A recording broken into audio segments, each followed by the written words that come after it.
Next 46th question. Everyone doubts except me. ಎಲ್ರು doubt ಪಡ್ತಾರೆ, ಅನುಮಾನ ಪಡ್ತಾರೆ ನನ್ನನ್ನ ಹೊರತಾಗಿ ಅಂತ ಹೇಳ್ತಾ ಇದ್ದಾರೆ. ಯಾರು ಹೇಳ್ತಾ ಇರೋದು ಮಕ್ಳು ಇದು? Who does me refers to. ಇಲ್ಲಿ ಮೀ ಅಂತಂದ್ರೆ ಯಾರು? About whom did every one doubt. ಯಾರ ಬಗ್ಗೆ ಎಲ್ರು ಡೌಟ್ ಪಡ್ತಾ ಇದ್ದಾರೆ?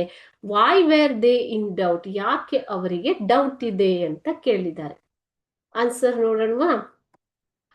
The word me refers to Pepe. Me ಅಂದ್ರೆ ಯಾರು ಇಲ್ಲಿ ಮಕ್ಕಳೇ? Pepe. B.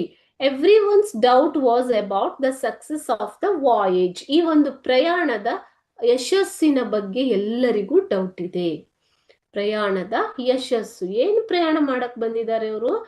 ಡಿಸ್ಕವರಿ, ಆವಿಷ್ಕಾರ ಅಲ್ವಾ? ಸೊ ಆ ಡಿಸ್ಕವರಿ ಬಗ್ಗೆನೆ ಅವರಿಗೆ ಇರುವಂತದ್ದು ಡೌಟ್. ಓಕೆನಾ ಮಕ್ಕಳೇ? ಅದೇ ರೀತಿ they thought that Columbus was taking them nowhere. ಅವ್ರು ಏನ್ ಯೋಚನೆ ಮಾಡ್ತಾ ಇದ್ದಾರೆ? ಆತ ಎಲ್ಲಿಗೂ ಹೋಗ್ತಾ ಇಲ್ಲ, ಏನು ಡಿಸ್ಕವರಿ ನಡೀತಾ ಇಲ್ಲ. they doubted that they would not sight the land. ಅವರು ಒಂದು ಭೂಪ್ರದೇಶವನ್ನ ನೋಡ್ತೀವಿ ಅನ್ನುವಂತ ನಂಬಿಕೆಯನ್ನ ಕಳ್ಕೊಂಡಿದ್ರು. ಅದೇ ಒಂದು ಅವರಿಗೆ ಅನುಮಾನವಾಗಿತ್ತು.